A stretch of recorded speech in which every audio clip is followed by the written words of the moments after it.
লাগে কারণ পৃথিবীর যিমান আনন্দর দিন আছে, যিমান ফুর্তির দিন আছে, তাতকৈ শ্রেষ্ঠ দিন আমার নবী মুহাম্মদুর রাসূলুল্লাহ সাল্লাল্লাহু আলাইহি ওয়া আলিহি ওয়াসাল্লামর জন্মদিন।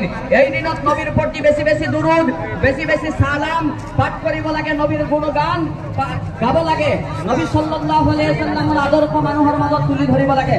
আমার নবী সাল্লাল্লাহু আলাইহি ওয়া আলিহি ওয়াসাল্লাম কি আদর করে, কি আদর্শ আমাদের দেখাই ফেলেছে। आ गया तुम आ गया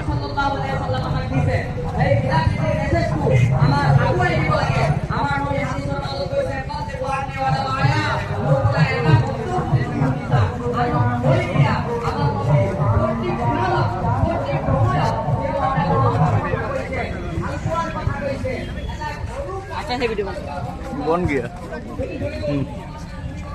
আইনগতভাবে না করা তো এসব না করে এটা કોઈ ফায়দা নেই দাঁত গুলো তো नहीं लगे है तो एमे रहा